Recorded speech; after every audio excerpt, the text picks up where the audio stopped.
Baixe o app e invista na Genial.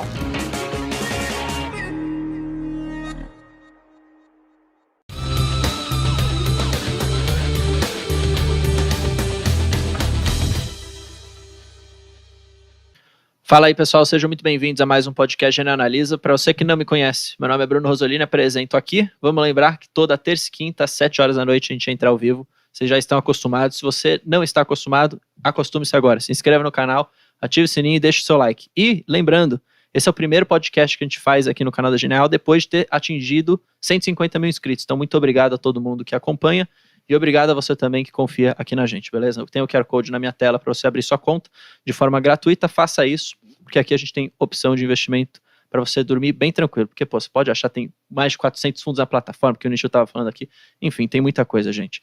Do meu lado, Eduardo Nishio, Head do Research. Obrigado por estar aqui, Nishio. Olá, boa noite, pessoal. Muito prazer estar aqui. Vai contribuir aí falando um pouco de banco, certo? Bom, vamos tentar, né? Maravilha, maravilha. Gente, antes de apresentar meus convidados aqui, obviamente está no título, então você já viu. Só quero dizer para vocês que, desde o começo do podcast, quando a gente começou a fazer aquela parte de análise de ações, que a gente trazia os analistas, a gente foi muito cobrado, inclusive pela própria audiência, de começar a trazer os gestores. Assim a gente fez, né? Começou a trazer as casas. E é muito legal, porque você vai vendo como a mente profissional vai pensar nos momentos de mercado, como que tá alocando. Então isso acaba sendo bom para você que está acostumado a acompanhar a gente aqui, que, pô, às vezes você quer tomar uma decisão de investimento e não sabe muito bem o que fazer. Então é sempre uma alegria falar, especialmente de ações, pelo menos aqui na minha visão. Hoje a gente está com o Fábio e com o Paulo da Rapex. Muito obrigado por vocês estarem aqui. Abriu a câmera geral, então eu vou passar a palavra para cada um de vocês primeiro, mas, enfim, só agradecendo os dois pela presença. A gente estava conversando já em off aqui, meio combinando um pouco, mas vocês podem ter certeza que a gente combinou uma coisa, aqui vai ser totalmente diferente. A gente vai começar a ir para outro caminho, que é sempre assim que acontece, né? Mas muito obrigado, Fábio, também, e Paulo, obrigado pela presença. Se quiser falar um pouquinho. Pelo convite. Obrigado. Pô, maravilha, maravilha. Acho que antes de começar, acho que vale talvez vocês fazerem uma apresentação pessoal, assim, de forma rápida, e depois falar um pouquinho até da casa como um todo, que acho que é legal para todo mundo conhecer, ficar na mesma página, e depois a gente acaba caminhando para a conversa mesmo. Pode ser. Meu nome é Paulo, eu estou no mercado há 20 anos. Nesse período aí, boa parte dele, a grande maioria, trabalho com ações. E há 12 anos, eu e o Fábio fundamos a Apex, então, que é uma casa aí de equities, focada em alguns produtos, né? Temos o long only, long bias e long and short. E o nosso dia a dia lá é estudar a empresa, discutir cenário e avaliar a todo momento as melhores oportunidades de investimento. Boa, maravilha. Bom, sou o Fábio, estou no mercado desde 94. Comecei no Garantia. Antes disso, tive uma passagem por auditoria e consultoria por 8 anos. E eu resolvi fazer uma mudança de carreira ali. E depois de um tempo na renda fixa internacional, mudei para equities. E 5 anos numa outra gestora, fazendo as estratégias de equities, e 12 anos na Apex agora. Boa. Eu queria fazer uma pergunta mais de curiosidade, porque vocês dois são sócios fundadores, certo? E como que, tudo bem que você tinha uma outra carreira, e aí você trocou, que você acabou de falar, mas como que vocês se juntaram assim e decidiram, pô, vamos fazer uma gestora, vamos criar uma casa aqui, vamos tocar agora a partir disso para frente, assim? Vocês já se conheciam antes, se conheceram no mercado mesmo? Como que foi isso, só para curiosidade? Quando eu estava nessa outra gestora, eu fui estruturar a área de renda variável dessa gestora, já existia um fundo multimercado, e a estruturação do processo de investimento, da equipe, o Paulo foi um dos ativos que apareceram no nosso quadro, né? E eu posso dizer que nós somos muito felizes do nosso caminho profissional ter se cruzado, porque a sintonia que funciona muito bem, né? Meus pontos fortes são complementados pelos pontos fortes do Paulo, e essa combinação é que a gente teve muita tranquilidade na hora de falar assim, pô, vamos montar um negócio junto. Pô, que legal. Aconteceu muito naturalmente. Que legal. Dá para dizer, até pelo título que a gente colocou aqui, mas a gente deixou um pouco mais abrangente, mas existe uma visão de vocês mais, entre aspas aqui, amante a ações lá dentro da gestora, ou vocês acabam também olhando macro, renda fixa? Como que vocês dividem um pouco, só para o pessoal entender? A gente aloca capital em ações. A gente é uma casa fundamentalista em ações. Legal. Por filosofia, a gente tem assim, 4 grandes pilares que fazem o motor das ações, né, do preço das ações andar. O primeiro e mais importante é crescimento de lucro. Só que dentro do crescimento de lucro você tem o micro da empresa, mas você tem o macro também. Então a gente acredita muito nessa combinação de elementos macro que vão te dar informações importantes para a gente colocar nos nossos modelos. O segundo pilar é a expansão de múltiplo, né, ao longo do tempo, mas também é afetado por macro. Quando você tem mais apetite a risco, você tem o múltiplo mais alto. Quando você tem menos apetite a risco, você tem o múltiplo mais baixo. O terceiro pilar é dividendo e recompra. E o quarto pilar é paciência. Você tem que esperar o tempo passar para o juro composto, né, o lucro em cima de lucro, fazer o efeito do carrego, né, da ação. O crescimento de lucro da empresa é o cupom da renda fixa. Né? Então a gente acredita nessa combinação, e o macro tem uma importância boa no nosso processo. Pô, que legal. Eu até acho que sugiro, então, talvez a gente começar, antes de falar de fato de alguns papéis específicos, mais do setor, talvez a gente poder falar um pouquinho de como que vocês estão vendo esse cenário hoje, assim, porque é muito interessante falar de Brasil, porque toda hora a narrativa muda, parece, né? Uma hora você está olhando para alguma coisa, dando peso para algo, depois você deixa de dar peso para isso e dá peso para outra coisa. Então, sei lá, só trazendo um contexto, quando a gente teve a troca de governo no começo do ano, foi meio caótico nesse sentido, então você viu várias ações muito baratas, com boa margem de segurança, depois isso acabou subindo de novo, fechando essa margem, e o que a gente está vendo na verdade agora, que começa a cair de novo, o que vai acontecer. Então como que vocês olham nesse cenário, e mais do que isso, como que alguém que quer investir em ações e pensar por um longo período de tempo, para justamente colher isso que você estava falando, como que essa pessoa consegue fazer isso assim? Como que vocês trabalham durante todos os cenários diferentes, como vocês vão tomando a decisão para não ficar emocional, né, pra caramba, como a maioria das pessoas acaba fazendo, né? Emocional vai ter sempre um queijo emocional, né? Porque parte do nosso trabalho é arte, né? O modelo é fácil, é uma commodity. O Excel aceita qualquer coisa, aceita né? qualquer coisa. O input errado dá uma informação errada também. Então, assim, a capacidade de julgamento, o teu trabalho de análise investigativa, tentar chegar nas premissas mais razoáveis, mais justas, isso muda todo dia. Então, o preço-alvo da ação. O preço-alvo da ação pode mudar com uma frequência enorme, porque o macro muda, né? O início do governo caótico, como você falou, foi uma surpresa negativa, né? Porque o Lula 1 e Lula 2 tinham sido bem pragmáticos. Como é que o Lula 3 vai dar esse cavalo de pau?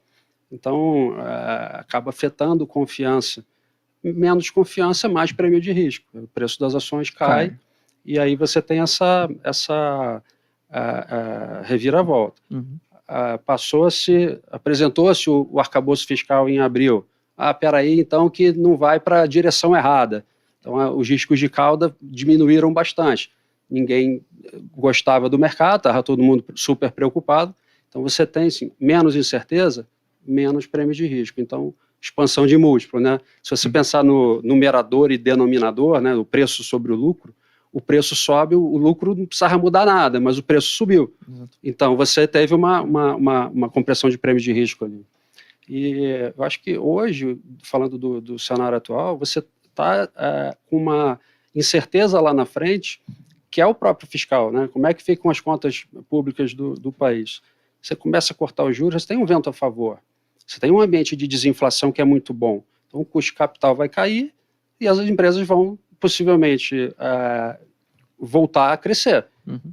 Primeiro, você tem um ganho de crescimento de lucro com menos despesa financeira.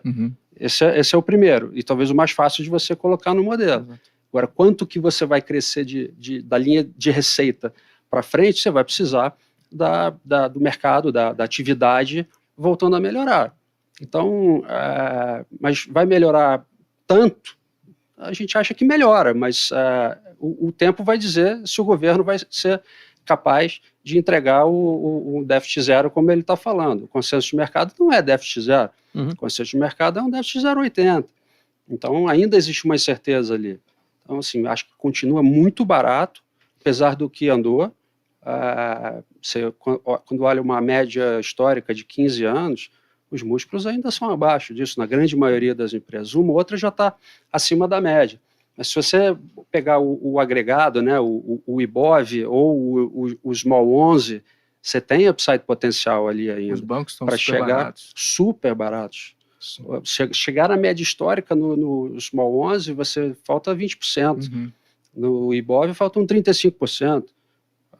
Então, o que precisa disso? Precisa de um cenário externo acalmar um pouco, que teve uma reviravolta recente aí com a abertura de juros nos Estados Unidos, a China, que acredita-se que ela não vai fazer um estímulo de bazuca, mas que ela vai fazer pontualmente, ajudando o setor imobiliário no processo de alavancagem, estimulando um pouco de consumo, estimulando o setor de infraestrutura, mas ela está mais na retórica do que na prática. Então, isso é mais incerteza. Então, dá o fluxo de capital de volta para Estados Unidos. Então, o dólar tem um peso muito grande nessa dinâmica que está se inserindo. Quando você olha para os Estados Unidos, o Fed terminando de subir juro, abre espaço para os emergentes começarem a cortar dentro desse ambiente de desinflação que a gente está vivendo, que seria muito bom para a gente. Só que agora os Estados Unidos, a atividade está tão firme que você, peraí, vai parar ou não? Vai ter recessão, mas a recessão foi jogada mais para frente, então a curva longa tem que abrir. Isso você está reprecificando esses ativos para a gente achar qual é o novo custo de capital e colocar no modelo das empresas, né? Você acha que esses 13 dias aí de queda aí foi um pouquinho disso? Eu acho que foi isso. Eu acho que a combinação da abertura de juros nos Estados Unidos, a China só na retórica, pouca ação, e você aqui no Brasil também não ajudou muito, né? Você não teve mais notícia positiva. Então você teve um vácuo aí de notícia positiva aqui. E teve uma certa piora Teve até de os coordenação ruídos, política, exatamente. né? Verdade. Nesse cenário que você colocou, porque até trazendo uma pergunta, e por favor me corrija se você não tiver essa visão, mas o que o pessoal falava era, o senso comum. Assim que a gente começar a ver juros começar a ser cortados, essa expectativa de inflação começar a se apaziguar e começar a ter um cenário macro mais amante assim, para as ações, vamos se posicionar em varejo, em empresas de tecnologia, em empresas de crescimento, que foram totalmente amassadas quando a gente viu, enfim, os juros começar a subir, até por serem empresas muito alavancadas. O pessoal queria começar a fazer esse inverso, né, em passar a se posicionar nessas empresas. Mas, por outro lado, você acabou comentando aqui, o Nishio até colocou, que, por exemplo, bancos estão muito baratos ainda. Você vê empresas de uma maturidade maior, se puder colocar nessa palavra, também muito atrativas. Então, a pergunta que eu faço é, vale a pena mesmo você correr o risco de se posicionar num varejo, uma empresa mais alavancada, numa tecnologia, ou aproveitar uma empresa mais tranquila, entre aspas aqui, como um caso de um bancão que ainda está barato? Como que vocês estão olhando isso e onde que vocês já estão até se posicionando? Como que vocês estão vendo isso para dentro da casa?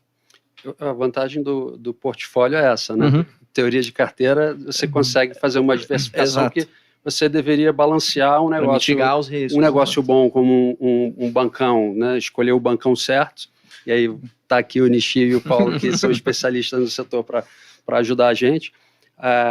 E você, obviamente, com o juro caindo, você tende a ter um crescimento de lucro maior nessas empresas, acreditando que você volta a ter crescimento econômico. Exato. Então, o varejo vai ser mais sensível ao juro caindo do que uma empresa de utilities, né, de energia elétrica. Então, uma combinação dessas posições é o mais adequado. E para escolher a empresa, assim, legal, você fala que cai o juro, vamos para o varejo, não dá, porque tem varejo que está bem e tem varejo que está muito mal. Então, qual a empresa que já está precificada? Exato. Qual a empresa que ainda está muito barata? E os juros, ele influencia uma ação de algumas maneiras, né? Então, primeiro é o custo de capital. O custo de capital para baixo, ele é bom para a bolsa como um todo.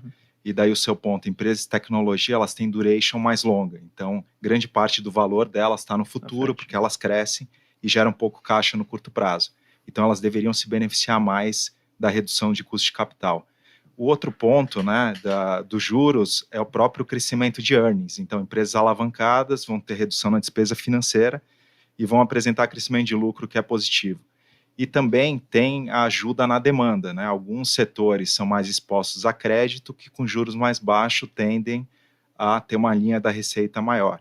Então, isso tudo é um mix junto com o momento operacional de cada companhia. Então, falar que a empresa de tecnologia é melhor nesse cenário, a nossa resposta é que não necessariamente. Depende do momento operacional de cada uma, porque só a queda no CAE sem ter a contrapartida no lucro não necessariamente vai ser um bom investimento. Verdade, concordo 100%. CAE é o custo de capital, né? É o custo de capital.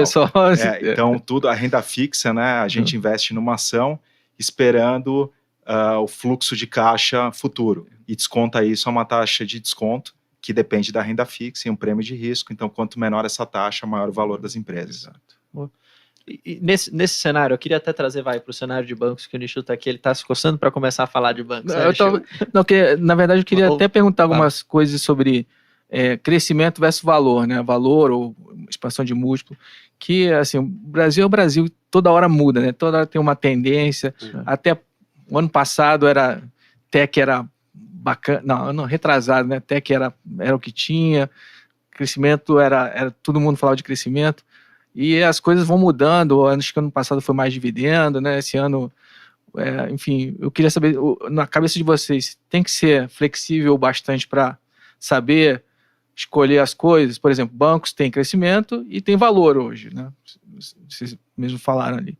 Então, só queria saber a cabeça de vocês, como é que vocês veem essa questão entre valor, dividendos e crescimento, se realmente é importante aqui no Brasil, na visão de vocês, tá flexível bastante para pegar esses momentos aí de... Eu acho que tem que ser flexível, tem que estar com a cabeça aberta para mudar de opinião a qualquer momento. O Brasil é mercado emergente. A gente é uma derivada de China. Quando o investidor estrangeiro ele acha que é um bom momento para comprar commodity, ele se posiciona em mercado emergente. Quando ele não acha, aí é a tese do valor, que é o múltiplo baixo e tal. Quando ele quer comprar crescimento, ele vai para as empresas de tecnologia nos Estados Unidos. Então, o fluxo internacional, ele roda dessa maneira. E até um pouco do que a gente está vendo dessa realização de Brasil agora é um retorno só. A China não está ajudando, então vou sair de emergente. E o Brasil acaba sofrendo nesse fluxo. Aí volta para Estados Unidos. Aí o dólar fica mais forte, a taxa foi abrindo também por razões de reprecificação da curva. Quando você olha para dentro de Brasil, só Brasil, você é uma derivada desse fluxo internacional. E o Brasil tem os seus ciclos econômicos e os ciclos políticos que são bastante 0 ou 1, né? A gente está vivendo bastante incerteza há muito tempo. Então, tem que ter a cabeça aberta para mudar de opinião. Então, dentro até da teoria de portfólio aqui, você vai ter algumas empresas que você gosta, que são empresas incumbentes, que são líderes dos seus setores, que são meio que a prova de bala, apesar de não existir mais empresa à prova de bala, e outras que você pode ter uma abordagem mais, assim, você está no início do ciclo econômico, aí você carrega um pouco mais nas cíclicas, né, no varejo, ou empresas de tecnologia que vão ter uma alavancagem operacional maior. A gente estava falando aqui, antes da gente começar, eu vou deixar vocês falarem sobre elas, mas você faz uma posição que é um investimento que, enquanto você estiver no ciclo econômico, e isso olhando pelo top-down, né, faz bastante sentido. Então, como você está no início do ciclo agora, faz sentido. Você não pode ter esse revés que aconteceu agora no mercado, que sacudiu todo mundo que estava achando, beleza, vai começar a cortar juros, vamos para as cabeças. Isso daí, você tem esse momento agora que não tá legal. Então, você navegar esse valor e crescimento, eu acho que é um pouco... você tem que olhar não só o Brasil, mas tem que olhar um pouco lá para fora, que você é passageiro nesse fluxo de capitais. Vocês têm uma quantidade ótima de ativos que vocês têm no portfólio, ou isso vai variar também? Vocês falam, a gente tem até tanto, a A gente gosta de trabalhar com no mínimo tanto, ou isso varia, vai variar de acordo com o momento? Como que vocês veem A isso? gente, historicamente, tem 75% do risco do nosso fundo de ações, ele é representado por 15 empresas. Tá. Mas você vai ver, assim, 25 empresas, eventualmente 30 empresas, porque tem umas que têm uma liquidez menor, aí você faz uma posição pequena, você não quer deixar de ter. Entendi. Ou então você está começando a cobrir a empresa, está começando a ter uma relação com a empresa, de aproximação. Então você está ali namorando, aí você faz uma posição pequenininha para abrir o canal de relacionamento com a empresa. Então também tem essas posições pequenas com essas razões, mas você tem uma concentração de risco boa. Boa. Quero até puxar para bancos, porque até o Augusto aqui no chat falou que se vocês poderiam comentar, e aí acho que vai para Nishio, enfim, na verdade todo mundo, né, menos eu aqui no caso. O Augusto falou, vocês poderiam comentar sobre Bradesco na visão de vocês, mas aí eu coloco o Bradesco, na verdade, mais com aquela provocação da gente talvez falar um pouco de bancões, assim, que a gente estava até conversando em off, e aí até entender um pouco qual que é a posição de vocês, para o que vocês olham, e vai aqui uma provocação, tá? A gente estava falando bastante de empresas baratas em termos de múltiplo e que estão trazendo um bom resultado ainda, e coloco na mesa, olha Banco do Brasil, por exemplo, rodando a nível de rentabilidade Itaú, na verdade o maior lucro do setor a 2 tris, na verdade, foi no primeiro, foi no segundo agora, e quando você vê em termos de múltiplo, estava barato lá atrás, mas continua barato ainda. Abaixo falou do patrimônio, enfim, não sei quantas vezes você tem aí, né, Nicho? Vocês vai ter isso aí muito melhor do que eu, inclusive. E aí eu pergunto, gostam ou não de Banco do Brasil? Vem um risco, talvez até estrutural do case de não se posicionar, ou até se posicionar, como que vocês olham isso? Depois a gente fala dos outros também. Tá bom. A pergunta do Augusto aí de Bradesco, o Bradesco ele é muito barato, né? Então quando a gente olha em bancos, a gente costuma olhar 2 tipos de múltiplos, né? Um é preço sobre patrimônio líquido e o outro é preço sobre lucro. Então preço sobre patrimônio líquido do Bradesco está muito interessante, abaixo de 1 vez, né? Esse indicador, porém o momento operacional do Bradesco é muito difícil. Então o Bradesco sofreu muita inadimplência, né, na carteira de pessoa física e tem sofrido também na carteira de pequenas e médias empresas. Isso vai levar alguns trimestres para se normalizar. Então, como ele sofreu nessas carteiras, né, e a inadimplência subiu, ele teve que provisionar mais e está crescendo também menos por ser mais conservador. Isso está levando a uma receita de juros menor, com uma inadimplência ainda alta, e a gente acredita que vão levar alguns trimestres para normalizar. Então, olhando o longo prazo, o Bradesco, na nossa opinião, é uma boa compra, só que no horizonte de 12 a 18 meses a gente prefere os outros bancos. Né? Então, por exemplo, o Itaú, ele está nesse múltiplo de preço sobre valor patrimonial muito acima do Bradesco, mas quando a gente olha o múltiplo de preço-lucro, ele está baixo, porque ele está entregando o resultado. Então a rentabilidade dele está muito alta, ele está num momento operacional diferente, né? Ele não sofreu tanto com inadimplência, ele escolheu melhor os clientes, a política de crédito dele, e também pela própria característica do banco, de segmento de renda e geografia, ele ficou menos sensível, exposto do que o Bradesco. Então a gente prefere nesse momento Itaú, negociando um múltiplo muito atrativo. Então nos nossos números ele está abaixo de 7 vezes o lucro projetado para 2024. Quando a gente olha isso em níveis históricos é muito baixo, e níveis absolutos também é muito baixo. Né? Então é um banco que o capital dele está adequado, ele pode e deve em algum momento aumentar o payout, então vai pagar ainda mais dividendo.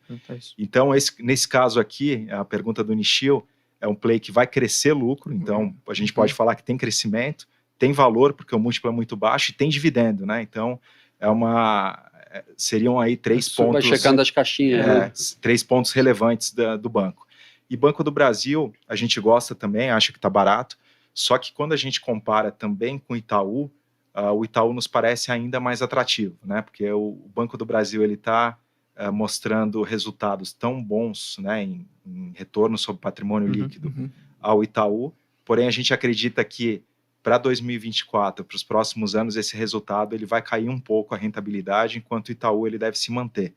Então, quando a gente olha esses múltiplos um pouco mais na frente, a gente enxerga sim o Banco do Brasil barato, mas no relativo o Itaú nos parece risco-retorno mais adequado. Por que vocês acham que vai afetar esse resultado de Banco do Brasil nos próximos anos? Algo específico? O Banco do Brasil, ele capta muito barato, muito mais barato do que os bancos privados, né? Até porque ele tem algumas linhas de governo e de depósito judicial que não é mais monopólio, como foi no passado, mas ele tem grande parte do share desse tipo de depósito. E quando a Selic está alta, ele capta numa taxa baixa e aplica numa taxa alta. Entendi. Isso vai ser relevante para ele ao longo do próximo ano. E ele é muito exposto também à carteira de agro, que tem sido muito positivo para o Banco do Brasil, mas se a gente imaginar que o resto da economia, num cenário de queda de juros, comece a melhorar, o agro ele tem outros drivers, né? Não são necessariamente esses. Então, esses seriam os principais pontos aí do caso do Banco do Brasil. Entendi. Essa questão... Tá pagando um mega dividendo. eu ia até tocar nesse ponto, porque hoje o Banco do Brasil já paga um dividendo que, tá sendo 10%, se você for ver agora, se for a cotação de hoje é 10% projetado. Mas se você montasse uma posição já no começo do ano, você tem um cost melhor ainda, né? Se for comparar com a posição que você montou lá atrás. Mas enfim, uma pergunta que eu faço é, o Itaú, ele, até acho que no Chile pode me ajudar nisso, porque ele pagava bons dividendos melhores antigamente. Ele teve e aí reduziu o payout. Não só por, acho que uma questão de capital, mas também lá em 2020 que o próprio Banco Central obrigou, né, todo mundo a baixar o payout. Foi durante a pandemia, sim. Mas depois foi por causa de capital. E aí isso volta, então, na visão de vocês? Ele volta a aumentar o payout ou ele não tá com espaço na Basileia, né? Ele foi formando mais capital, né? Ele foi conservador nessa política de capital. Ele não fala nos calls que vai aumentar, mas tudo indica que ele tem que aumentar. Exato. Ele está com espaço maior. Entendi. Ele tem espaço para aumentar. Esse é o ponto. Ele foi conservador em não pagar tanto dividendo. Entendi. E agora ele tem espaço, se ele quiser, para aumentar, ou vai continuar com um balanço muito forte, que também é positivo. E uma coisa legal que eles fizeram também, nesses últimos anos ou trimestres, foi que agora o hedge deles não é mais... É o hedge no capital, né? O que deixa, talvez, a política de dividendo um pouquinho mais sólida para frente, olhando para frente. Entendi. Anteriormente não era no capital, era no resultado na DRE, né? E aí eu acho que agora, olhando para frente, ele fica com talvez uma política de dividendo, uma consistência de dividendo um pouco melhor. Só que tem, assim, várias coisas regulatórias entrando e acho que o medo deles é o risco operacional 2025. Basileia deve aumentar em 1 ponto percentual, eles estão vendo se é 1 ponto percentual ou 1,8 pontos percentuais. Na Basileia isso ia afetar bastante o banco. Entendi. Então, para chegar num número adequado, eles estão esperando essa resolução do BC sair.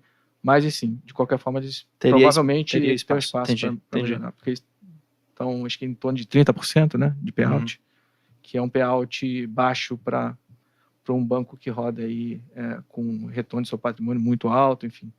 Comparado, por exemplo, com o Banco do Brasil, que é 40%. Né? Não, é legal de falar isso, porque você tá comentando que um play para longo prazo de vocês seria Bradesco, mas hoje vocês têm Itaú. Itaú não seria um play de longo prazo? Itaú também seria de longo prazo. Foi uma resposta para o Augusto. Ah, tá. Hoje a gente prefere... Você prefere Itaú ainda? Itaú, mas a gente acha que todos têm upside olhando o longo prazo. Entendi. Todos vão ser bons investimentos olhando o longo prazo, só que a nossa preferência é o Itaú. Entendi. A gente acha que eles vão se manter nessa rentabilidade, enquanto o Bradesco... terá ainda vários trimestres de desafio até chegar à rentabilidade que ele apresentava no passado. E está demorando um pouquinho mais, né, do que...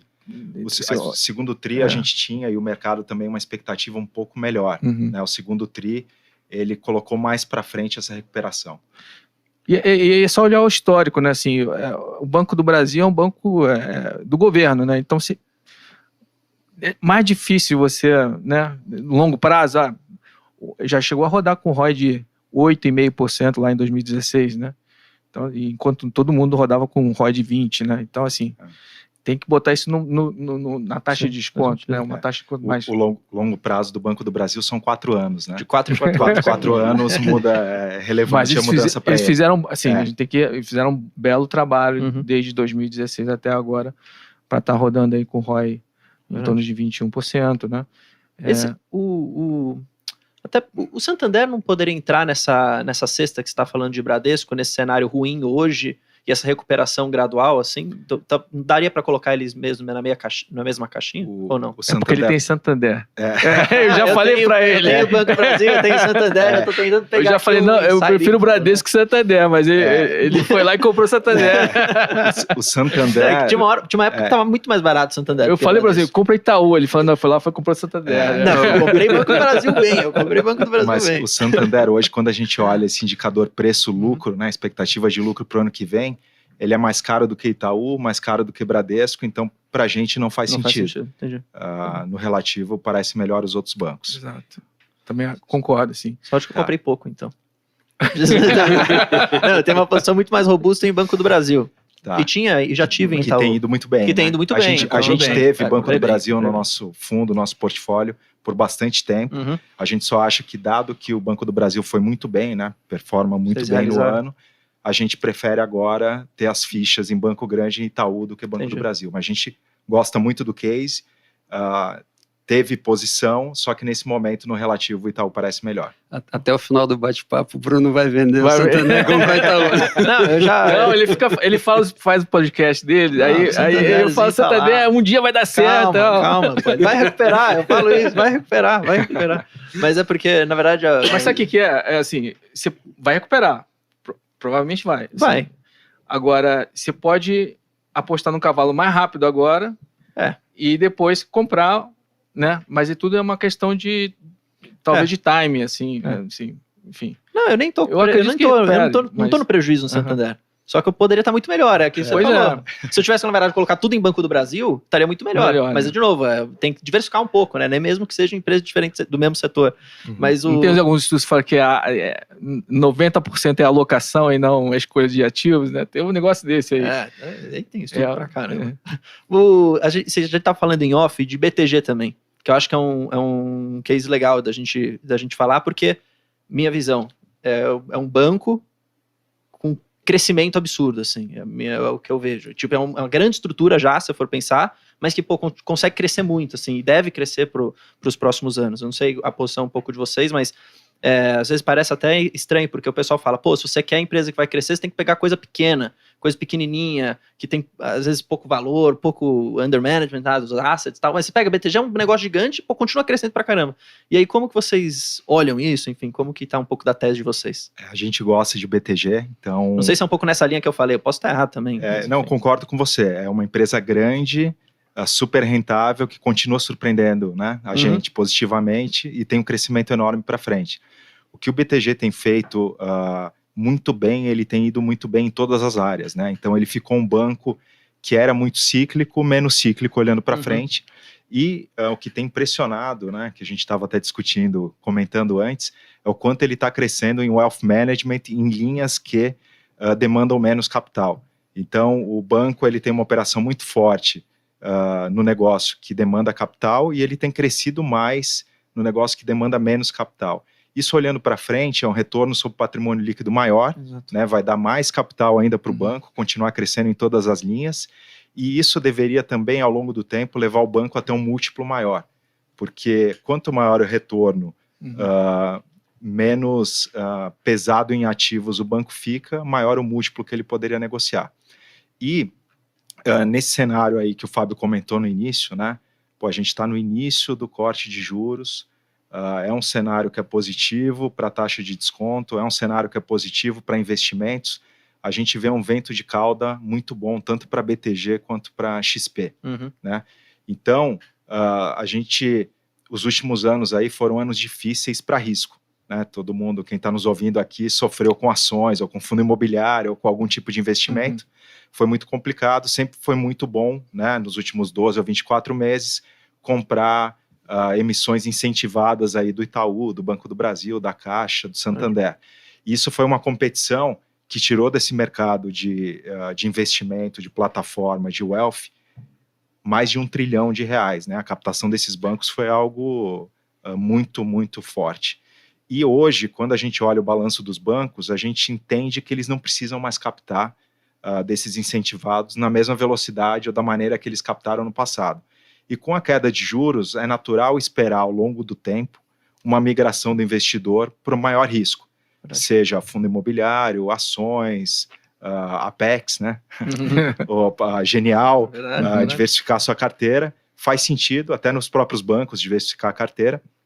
E isso, para o lucro do BTG e para a XP, é muito poderoso. Né? Poderoso porque isso vai fazer com que a área de mercado de capitais faça mais ofertas de ações, ofereça mais ofertas de renda fixa, de crédito, que a área de wealth e banco digital continue captando mais de clientes. Então, é um ciclo virtuoso que vai ajudar todas as áreas do BTG e a gente acha que ele vai continuar e pode crescer lucro aí 20%, 25% para 2024, por exemplo.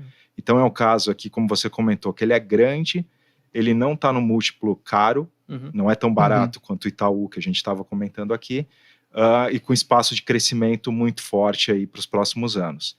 E já entrando um pouquinho em XP, a gente acha que é um caso parecido, mas um pouco diferente, né? A XP tem uma alavancagem a tudo isso ainda maior. Eles fizeram um trabalho aí de redução de custos, né, que a gente viu nos jornais também, demissão de mais de 1.000 pessoas, e eles estão com uma estrutura mais enxuta nesse momento. E a gente acredita que eles podem crescer nos próximos trimestres sem aumentar custo. Então, isso é uma alavancagem operacional muito grande. E além deles crescerem, colocando mais recurso para dentro, né, crescendo patrimônio sob gestão, nesse cenário de mais risco, de tomada de risco dos clientes, é positivo para a rentabilidade, né, para o ROA, para o retorno sobre os ativos. Então, qualquer melhora sobre um patrimônio de 1 trilhão é muito poderoso para lucro. Então, a gente vê o crescimento de XP ainda maior do que o crescimento de BTG. A gente estava comentando aqui, é razoável imaginar que para o ano que vem, a gente pode ver aí XP crescendo lucro mais de 30%, 30%, 40%, num cenário... aqui vale destacar, né? A gente é pago para mudar de opinião, né? Isso é nossa opinião hoje. Isso, tem alguns casos na Bolsa, a gente estava falando do macro, que dependem mais do cenário macro do que outros. A gente entende que XP e BTG dependem do cenário macro. Então, esse aqui é o nosso cenário base, de queda de juros no Brasil e sem nenhum susto de China e Estados Unidos. Se esse cenário global mudar, ele pode impactar o Brasil, que pode impactar de alguma maneira esse ciclo de corte de juros e esses dois papéis aqui, essas duas ações que a gente está falando não serem mais tão bons investimentos, tá? Então, acho que vale esse disclaimer aqui. Vai na linha da flexibilidade que o Nishi estava falando. Exato. Então, a gente está lá para olhar isso todo dia e poder reavaliar as nossas posições. Hoje vocês têm os dois na carteira, no portfólio, BTG e XP? Exato, temos os dois na carteira. E Itaú. E Itaú também. Os três na carteira. E outro ponto que a gente estava discutindo... Dos múltiplos, né? Dos múltiplos e do consenso do mercado. O consenso para a XP está com 13,5 vezes lucro 2024. E a gente, nos nossos números, a gente vê um múltiplo abaixo disso, e para a BTG a gente também vê os múltiplos abaixo do que o consenso vê. Isso é importante porque quando uma ação, se a gente tiver certo né, no nosso lucro, e o lucro for acima do que o mercado espera, isso é um driver de fazer a ação subir. Então, se a gente está posicionado numa ação que está barata, está num momento operacional bom, e ainda tem revisão de lucro para acontecer para cima, geralmente, na maioria das vezes, é um bom investimento. Boa. O pessoal no chat aqui tá perguntando se vocês têm posições em elétricas e vocês gostam um pouco desse setor de utilities em geral. E aí, eu faço pergunta deles, então, para vocês, se vocês já tiveram, gostam de olhar, ou talvez não seja o bom momento, não sei, aí vai um pouco da opinião de vocês. Colocaram aqui, na verdade, duas empresas, se vocês quiserem comentar e se tiverem, que é a Taesa e a Alupar, se vocês por acaso têm alguma opinião. São transmissoras, né? A gente não tem essas empresas, a gente acha que a tira implícita nos papéis está muito comprimida. Para ter posição no setor, a gente está preferindo outras, como o Copel, que teve a privatização agora, a gente veio com posição esse ano, ainda está com um desconto bem grande e tem ainda ganhos de produtividade, rentabilidade na companhia para vir do processo de privatização especificamente. A gente gosta de Equatorial também e a gente está começando uma posição de Eletrobras recentemente. A gente começou a gente começou, não dessa semana, já tinha caído, a gente apoiou um pouco, a gente acha que tem ruído, mas a rentabilidade esperada, a TIR está muito atraente e a gente vê pouco espaço de destruição, como o mercado está precificando. Então, você já vê melhorias no resultado vindo já do processo de privatização da Eletrobras. Então a gente gosta. Deixa eu fazer uma outra colocação aqui. Quando a gente compara as ações com a renda fixa, né, assim, é o custo de oportunidade. Né, você pode não correr risco nenhum, fica lá no CDI, vai dormir bem tranquilo. Você quer ganhar um pouco mais de dinheiro, você vai para buscar as ações. Quando a gente olha como alocação de capital entre os diversos ativos, você prefere alocar numa NTNB, pagando hoje 5,5% mais inflação, ou você prefere alocar numa empresa dessas pagando 10%, 12% ou 16% acima da inflação? Então, o gap de rentabilidade favorece muito esse setor de elétricas e eles normalmente operam o que a gente chama de bond proxy, né? Ele é uma função da NTNB. Então, óbvio que o micro dessas empresas influencia, como eles crescem, aquisições e os ganhos de produtividade, que tem os cálculos de rentabilidade das companhias, que eles vão ganhando ao longo do tempo. Mas quando você olha para a NTNB, eu prefiro estar nessas empresas a estar na NTNB. Ou nas duas, na NTNB e nessas. Dentro de uma teoria de portfólio, você está bem alocado, porque é inflação mais, é ativo real. Então, a gente gosta sim e é uma posição importante para a gente. Uma das razões do porquê que você, por exemplo, falou que não tem Taesa e não teria Alupar, justamente por essa... Olhando as duas coisas, está muito próximo. Porque a TIR está muito baixa. Muito pequeno. A TIR está muito baixa, está muito... para falar a verdade, eu não lembro agora qual a TIR que está corrente, mas elas operavam com uma TIR praticamente dentro da B. Não fazia muito sentido. Eu prefiro estar na B, nesse caso. Por mais seguro que seja o fluxo de caixa da transmissão. E eu prefiro estar nessas outras que estão bem mais descontadas. Faz sentido, faz total sentido. Nesse sentido ali, vocês chegaram a pegar essa volta do setor imobiliário, alguma coisa, assim, são bem comparáveis também às NTNs, né? Subiram muito, né? São mais cíclicas que as elétricas. É mais risco, né? Obviamente. A gente pegou, a gente gosta. Disclaimer também que é super cíclico, né? É super cíclico, E a gente, quando a gente fala de NTNB e setor elétrico, é mais, no setor imobiliário, é mais parecido com shopping, na nossa opinião. Então, shopping opera mais como juro real, como setor elétrico.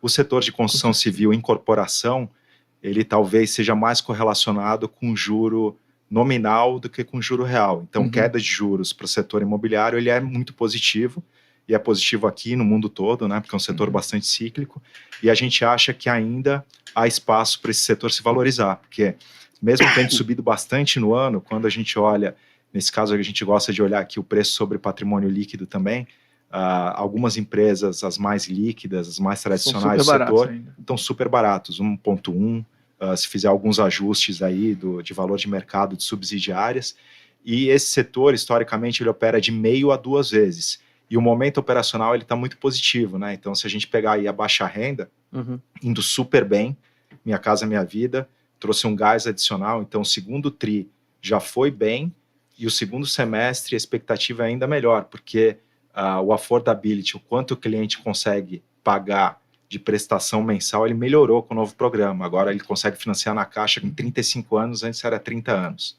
Agora o subsídio é maior. Agora o preço do imóvel para enquadrar no programa é maior. Então tudo melhorou. O segundo semestre do ponto de vista operacional vai ser muito forte. Algumas empresas também estão alavancadas, então elas ganham com essa redução da despesa financeira, que é positivo também. E no caso do média alta renda, né, as empresas que atuam mais em São Paulo, em tickets maiores e dependem mais do financiamento dos bancos não estatais para oferecer para os seus clientes, por incrível que pareça, tiveram um bom primeiro semestre, né? Mesmo com 13,75 e com juro de financiamento imobiliário SBPE que chegou a ser TR mais 6,8 e hoje está TR mais 10,5, o setor ele foi muito bem, né? Então as empresas elas conseguiram de alguma maneira comprar bons terrenos aqui, principalmente na cidade de São Paulo, e a gente acha que agora com o juro caindo aumenta a procura, o cliente, né? O cliente final ou o cliente investidor que tem muito aqui em São Paulo, ele também olha imóvel como alternativa de alocação de capital, com juro caindo positivo. Em algum momento, mas a gente acredita que vai ser lá em 2024, isso também vai pegar na taxa de financiamento imobiliário.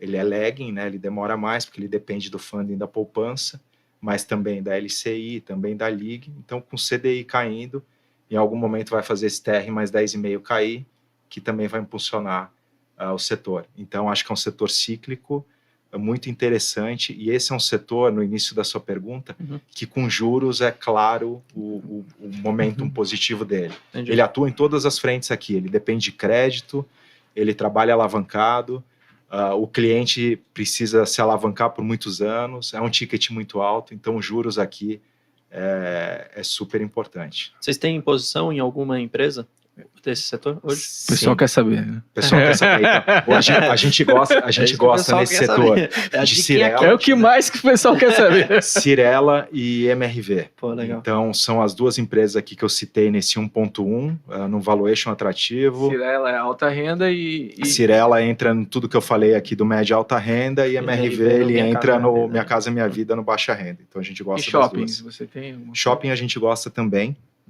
A gente gosta de Allianz e também gosta de Iguatemi. Acho que está num valuation atrativo, né? Quando a gente olha essa tira e compara com... quando a gente compara hoje o retorno do shopping com o retorno de algumas das empresas de utilities que o Fábio comentou, a gente prefere utilities, porque os shoppings andaram, algumas utilities Andaram não. bem, né? Andaram nesse relativo. Mas a gente acha que shopping ainda é um bom investimento, porque ainda não está caro, ainda está um múltiplo baixo, e as empresas também vieram performando bem, né? Então é aquela história do juro caindo, ajudar na expansão do múltiplo e no crescimento de lucro. Nesse caso, o crescimento de lucro já está vindo mesmo antes dos juros caírem. As empresas estão performando bem. O segundo trimestre das empresas de shopping surpreenderam positivamente e levaram uma revisão para cima. Então a gente gosta do setor, mas a gente prefere outros setores como utilities no relativo. Hoje é uma posição maior nossa do que o setor de shopping. Nos shoppings a gente, quando compara a Allianz com a Iguatemi, a rentabilidade da Allianz no ano, ela andou bem mais. Então a gente já está trocando um pouco da Allianz pela Iguatemi no mesmo nível de tira esperada para as duas operações. Então você tem uma defesa maior no ticket da Iguatemi do que você tem na Allianz. E pelo mesmo retorno esperado, a gente prefere estar na Iguatemi. Então a gente andou trocando um pouco da posição. Em termos de alocação, assim, em porcentagem, talvez se pudesse... Porque, assim, bancos é um setor maior, tem mais espaço para você negociar, tal, etc. O ADTV é maior. Como é que você ranquearia os setores em termos de alocação ali? Porque real estate, por exemplo...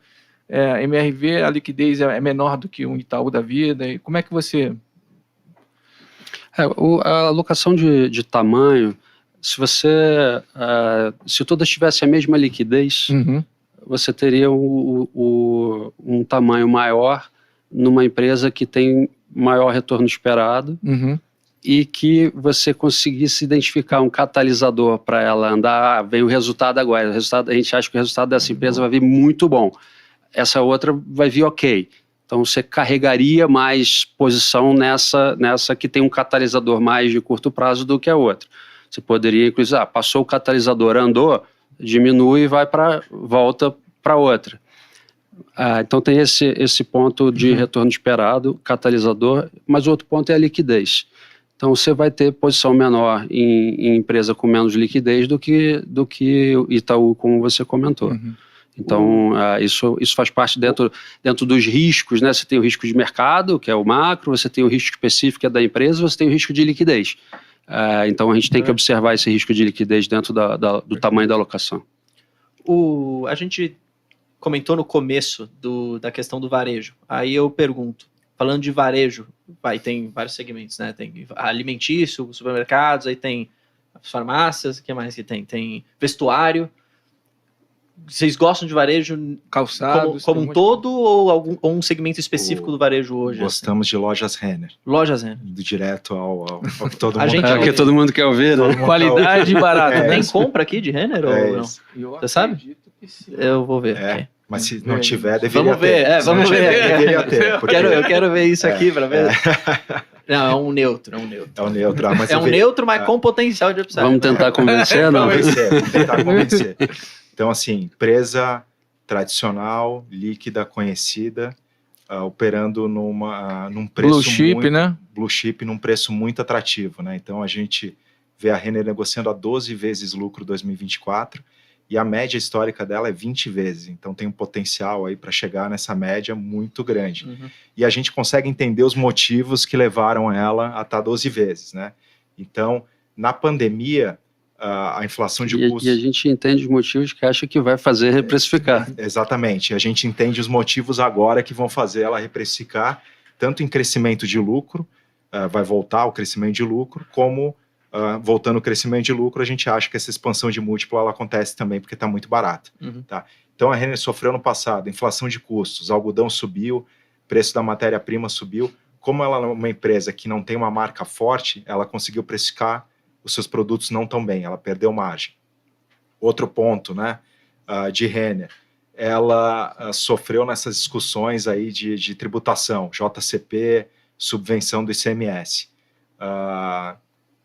Outro ponto de Renner, ela está construindo um novo CD, então um centro de distribuição que fica pronto em 2024. Nesse processo de construção do CD, ela teve que investir muito, então o CAPEX aumentou, investiu sem ter o retorno, e agora no momento que ela já está operando com os 2 CDs, gera uma ineficiência, até o momento que ela vai migrar para o novo CD em 2024. O CD novo já está parcialmente em operação, o Camicado já está operando nesse CD e parte da loja Renner já está usando. O tombamento final é que é 24, mas vai esperar passar Black Friday, vai esperar passar Natal, para não ter risco operacional, mas te dá mais flexibilidade de SKU também, né, no fornecimento do CD para as lojas. Você comentou, Paulo, da margem, né, que acabou perdendo margem por uma questão de não conseguir reprecificar. E aí eu te pergunto até, de novo, posso estar errado, tá, porque eu não acompanho muito Renner. Com essas empresas chinesas vindo para o mercado brasileiro, que, enfim, tem uma estrutura de custo completamente maluca, que os caras conseguem colocar um preço muito não competitivo quando você olha para as empresas brasileiras, sabe, por uma questão tributária mesmo? Isso não poderia ser um motivo, na verdade, no futuro você vê, na verdade, Renner perdendo margens por conta dessa maior entrada dessas empresas?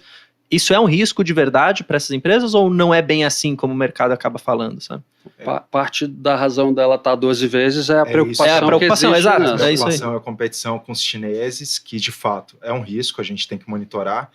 E como era, né, essa importação até pouco tempo atrás? Não se pagava nada de imposto. Né? A prática que entrava aqui o produto para competir com a Renner e com outras varejistas, sem nada de imposto. Agora que zeraram o imposto de importação, tem o ICMS. Então hoje está menos pior para a Renner do que estava no passado. Então tudo aqui é relativo. Entendi. Então a gente acha que o mercado precifica, né, uma continuidade desse zero para frente e agora melhorou um pouco, mas ainda é um risco, é algo que a gente tem que monitorar. Entendi. Um outro ponto de Renner também... Mas a gente acredita que vai ser implementada alguma alíquota de imposto de importação. Zero não deve ficar. A gente acha que não fica em zero, até porque se ficar em zero é um risco não só para vestuário, mas para outras empresas, outros varejos também no Brasil, que a gente tem falado pouco, né, porque o que entrou primeiro aqui é vestuário, mas é um risco generalizado para várias empresas de varejo. Então a gente acredita que entra alguma coisa. Entendi. Tá? E teve também, no caso de Renner, a Realize, que é o braço financeiro dela, com inadimplência muito alta, parecido com o Bradesco, que a gente comentou aqui. E por que a gente acha um bom investimento? Né? O que vai mudar daqui para frente? Essa história da competição chinesa, a gente acha que hoje está menos pior do que estava no passado, e a gente acha que vem algum imposto de importação, então melhora esse ambiente competitivo olhando para frente. Ponto de custo. Agora a gente está vivendo um cenário oposto, onde o custo está caindo, né? Os insumos estão caindo. Então, ou ela ganha margem se mantiver o mesmo preço, ou ela mantém a margem e ganha volume porque ela vende mais. Uhum. Então, é outro positivo também que começa já agora no segundo semestre. Terceiro ponto, novo CD, entra full em operação em 2024. A gente vai ver ganho de eficiência, também é um positivo para lucro de 24. E Realize, a empresa já comentou no último resultado que junho foi melhor que maio, que foi melhor que abril. Então, a gente já está num trend de melhora, Entendi. ainda ruim, com a provisão alta. E no cenário de juro para baixo, também ajuda a inadimplência a cair, né? Como vai ajudar banco, como vai ajudar a financeira. Então, a gente olha esse mix aqui de Renner como poderoso num valuation bastante atrativo. Né? Então, a gente... margem de segurança, né? Então, a gente vê aí o lucro pode crescer 40% para 2024 nesses aspectos aí que a gente citou. Então, a margem de segurança aqui é alta. Se der errado, a gente também não acha que tem muito para cair, porque o múltiplo já é bastante descontado. Maravilha, maravilha. Fábio, Paulo, eu queria pedir para que vocês, nesse finalzinho, porque o nosso tempo está quase acabando, que divulgassem um pouco as redes sociais da casa, um pouco do nome dos fundos, porque a gente tem na plataforma, certo? Você sabe se dizer se todos estão aqui dentro da plataforma ou não são todos? Porque aí eu pensei que você ia saber, porque eu falei, eu vou perguntar para ele, porque isso também me pegou, eu não me lembro, eu queria falar com certeza. Tem Previdência também tem. Previdência aqui. Aqui. Né? Tem alguns fundos, não sei se são todos na plataforma. Eu imagino que a gente tem as 3 estratégias daqui. Boa. Que é o long short, né? Que é o equity hedge, é o long bias. Fala só mais perto do mic, puxando um pouco. É o long short, que é o equity hedge, o long bias e o long only. Essas são as 3 estratégias, só ações e a gente... Tem um investimento mínimo? O ticket é baixo. É baixo? Então, isso não é um só que tem impeditivo. Deu o quê? D60? São D30. D30? Dessas 3 estratégias, qual que você acha que... Depende do momento, ou assim, tem alguma queridinha dessas 3? O long short, ele é mais correlacionado com... Ele é descorrelacionado de bolsa, né? Assim, a teoria é que CDI, ele né? pode oscilar a exposição direcional dele de 0 a 30%. Então, ele é um produto mais tipo multimercado. O long bias tem as mesmas posições compradas do long only, só que oscila a exposição líquida entre 50% e 100%. E o ações, o long only, ele tem... A gente normalmente está sempre full alocado. Então, o normal é de 90 a 100, você pode oscilar nesse range, mas a gente normalmente opera com 95, por aí. E quantos papéis? Naquela linha dos 15 papéis que são 75% do risco, historicamente foi isso, mas você pode encontrar assim, com o grosso do restante 25% até 25 nomes. Então, vai encontrar de novo, pode ir até uns 30 e poucos nomes que você vai achar na contagem, mas essa alocação de risco ela é bem nessa estrutura que eu comentei. Maravilha, maravilha. Fábio, Paulo, muito obrigado pela presença de vocês, foi muito legal. Me desculpe se eu fiz alguma pergunta aqui que encheu o saco de vocês, mas puxei a sardinha aqui para Banco do Brasil, Santander, né? Precisava saber a opinião profissional. Mas foi muito legal, foi muito legal. Que eu falo? Não, eu acreditei. Ainda bem que eu não comprei Bradesco, senão eu teria me ferrado agora. Mas também não adiantou, né? Porque Santander também foi de mal a pior. Se bem que Santander voltou um pouco, é engraçado isso, o Bradesco também voltou. Voltou mas mesmo. Já caiu de novo. Banco do Brasil que pelo menos tá me salvando. Mas muito obrigado. Nesse ano. Foi, no ano, mais de 40% de alta. Pô, tá louco. Muito obrigado pela presença. Hã?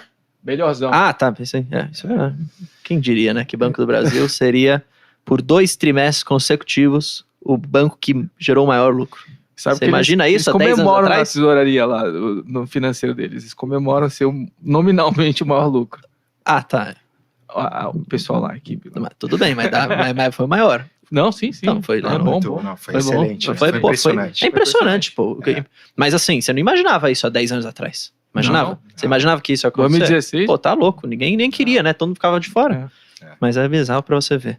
Enfim, muito obrigado pela presença de vocês. Foi muito legal. Voltem mais vezes. Obrigado a vocês. Pô, tem como a gente falar de muita coisa aqui. Acho que até faltou tempo, né? Pra gente falar de mais coisas. A gente não falou de commodities. Faltou commodities, faltou falar de seguradoras, que eu queria ver um pouco da opinião. Mas vamos fazer mais um episódio. A gente marca e a gente faz um. Vamos lá.